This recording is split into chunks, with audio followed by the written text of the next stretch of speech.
So obviously, when someone is starting with me, I need to choose what's first. And I realized throughout the years, it really doesn't make sense to trying to do too many things at the same time. So I will really start step by step, introducing things one thing at a time, and very, very regular. The first thing I start with is SROMP. And SROMP means soft range of motion practice, in case you never heard about this. This is a term that I use, but you can also call it more generally joint mobility. So if you want to start by yourself, you don't have to do my SROMP system, although I will put into the notes of this video a link to SROMP level 1, so you can do that for free. But you can also look at all sorts of joint mobility stuff that is online.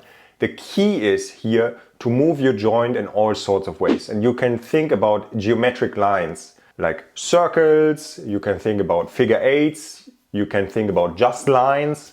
Also, you can think about waves. And the idea here is that you nourish your joints, because a joint can be only nourished when it's moved. You're running into huge problems if you're not moving, because you're really decreasing the metabolism. And throughout the years, it can create calcifications. So, short story, in Germany, there is, I'm not sure if it's maybe it's Dutch, I'm not sure, but it's a guy called Gunther von Hagens, and he has these exhibitions, maybe they're all over Europe, but I know they happen in Germany. And what you can see there is human bodies and also bodies of animals, usually without the skin, so you can see all the muscles and so on. And it's real humans that are dead, obviously.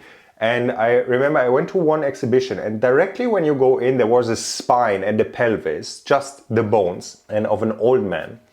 And you could see that the bottom part of the spine was completely one bone. Like there were no singular vertebrae anymore. It was just one bone. And for me, it was a very strong image that I never forgot. And it was like, wow, how must this be? Like to have just one piece of bone there, and you cannot move the bottom of the spine anymore in the normal way, like going from one curve into the other curve. So from my understanding, things like this can happen out of two things, or also a combination of the two. So one is that if you move too little, the body will stop to nourish, and then the bones, or what is in between the joints, to say it better, this can calcify. And the second thing is overuse. Yeah, if you have a lot of impact on joints and the volume and the intensity is just too much, this will also wear out the joint. So the dosage makes the poison. It cannot be too much, it cannot be too little. But the nice thing with the joint mobility is you can barely do it too much. For most people it will become too boring before they start to do too much. But actually it can be pretty exciting also if you really get yourself falling into it. I like it, I really love to do it. But I call it soft range of motion practice exactly because of this, because it's soft, like it's not under load. It can be hard in a sense because you have muscular activation and you can start to sweat and so on, but it's very, very low impact on the joints. But there's another big thing about SROMP, so listen up because you might not be aware of this. Where is pain happening? Pain is happening actually in the brain, because there is signals running back and forth all the time, yeah, between all parts of your body, and your brain receives all sorts of information from your outer senses, from the inner senses, through the various nervous systems that you have, or that you can say as the total of the nervous system, which has several sub-nervous systems. And you receive all this information like how is the joint at the moment, or how is the muscle, or what's your position, and so on. But the thing is, this information can also be interpreted falsely, or the information is just not very good that you are receiving.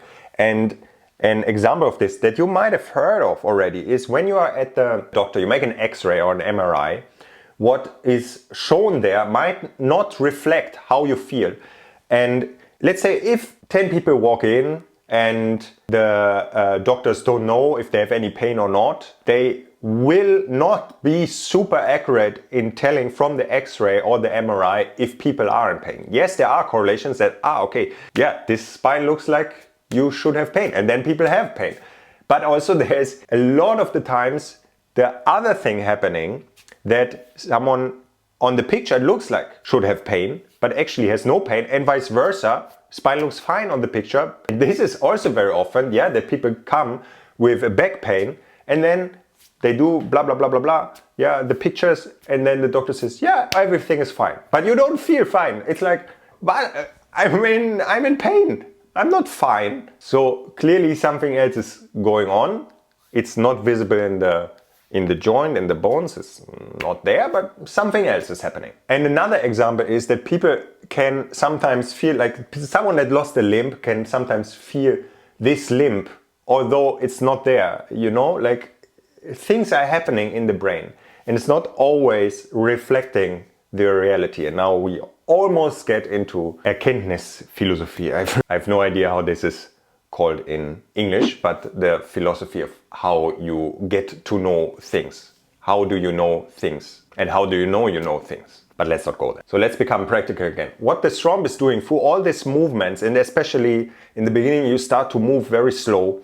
And this will give you a lot of high quality information about your body. And interestingly enough, for many people, this is already reducing the pain a lot. The combination of moving and nourishing the joint and the better information that they receive from this movement, and they receive a clarity about their body, and this clarity creates the feeling of safety, and then the pain disappears. So from my experience, the SROMP is usually solving 50% of the problems of pain that people have relatively quickly. And then on top of that, you can add other things, or you need to add other things. But the SROMP is really the base because it's also a coordinative education about how to move the body. The second one is actually sort of interchangeable with the first one because it's not a clear hierarchy in that sense here. The second thing is walking. We all walk too little. We are sitting too much, and I'm talking about this now since some time regularly about walking and the importance of it, because people think, okay, I want to start to move, so I go running. Yeah, and the other thing they do is sitting. So they're sitting there and then there's running, but there's nothing in between. But this should be in between, walking, and walking should be done more in volume than running. So you are skipping a step here if you directly start to run from sitting a lot. Walking is basic cardiovascular, I don't really want to say training, but cardiovascular work. Like it might be a training if you're really sedentary.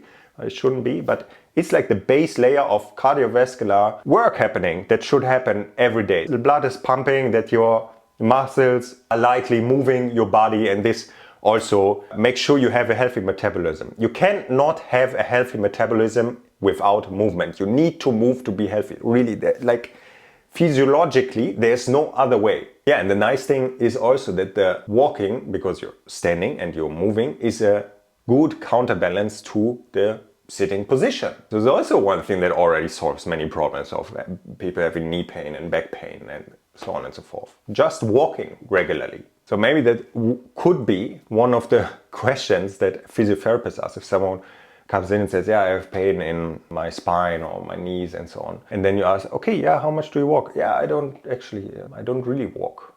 Okay, maybe first start this and then come back. Yeah, and if your problems are still there, then we have a look. Obviously, it doesn't work if someone is in a lot of pain, but you understand what I want to say. Bonus, if you live in an area that is very hilly. Yeah, so north of Germany, not so great for it, or the Netherlands. But if you live in the Mediterranean, for example, Mediterranean island where it goes a lot up and down, wow, perfect. You get really a lot of done already just by walking around on that island. And the third thing, and that's really the third thing, it's not interchangeable. I would usually do the other two before and then only start this, is strength training. The thing with strength training is that also we are not having enough strength stimulus. Yeah, like we're not walking enough, and it's because of the environment that we build. Like we don't need to walk anywhere, and we don't need to lift ourselves or lift things or something like this. So we slowly degenerate, and they can be prevented by regular strength training. And it will also again help you to have a healthy metabolism, and that's crucial. Like your cardiovascular work, your metabolic work, because we are seeing that as a society, as a Western society, we are running into problems because more and more people are developing diseases that are based on these factors, that people are not moving enough and people are eating in a way that is not fitting to how much they move. And as the chunk, the baby boomer chunk, the 1964 chunk is moving up in age, we will probably not have more doctors in the future, but less per people. So you need to take care of yourself. Also, this is like a solidaric thing almost, like, hey, I need to take care of myself because this society is unsure if it can take it, if we are all in 20 years have diabetes and metabolic syndrome, yeah, and we need to take care of it today, yeah, don't start when it's too late. But strength training also will help you to have better joint integrity, to have higher bone density, and obviously to be stronger and to be able to move through the world with more grace. And it's really, people are so unable nowadays. I see, like, I was at the Baltic Sea recently and I saw people struggle to get out of the water at the Baltic Sea. Like, if you ever, there's no waves, yeah, it's just there, where I was, just, it's like the nicest water, and it doesn't it doesn't go deep, but people come out and some have to almost go on all fours and so on, like they leg strength, they leg balance, like everything. And when you start strength training, it can be very simple. Like, you don't need to do super special things. You can just start with some variation of the push-up and the row and the squat, something that you can do. Or you take an elastic band for the upper body and work with this. And later it can become more complex, and in this world of holistic movements, there are all sorts of ideas to make it more interesting and to say, yeah, we want to do organic strength because that's blah, blah, blah, blah, blah. But you don't need that. You don't need it in the first years. You don't need it in the first 5 years. You can if you want, but really you don't need it. You can just do very simple stuff. If you want more complex, all right. But don't think you are allowed to procrastinate because you think, I'm not sure how to start. You know how to start. Do push-ups, rows, and squats. And then the next thing would be to add in some posterior work like back extensions. Okay, so that's the first 3 steps. SROMP should be done something every day. Very nice, 20 minutes in the morning. Walking, 5K every day, or if it's not possible, then try 35 kilometers per week. And strength training, 30 to 60 minutes, 2 to 3 times per week. Start with 2 times 30 minutes per week. I link in the video description another video that is called Strength Training is Very Time Effective, so that you figure out, actually strength training, it takes so little time to do it. No one can say they don't have the time. Okay, on Instagram I asked what would be for you a possible number 4, and some other coaches answered. And it was interesting because it was a few different things. Some people are more in the realm of doing open things and want to introduce as the next thing improvisation and play, and I think that's a very nice next thing. It's usually more in a group setting, I would say, but it can be also done alone.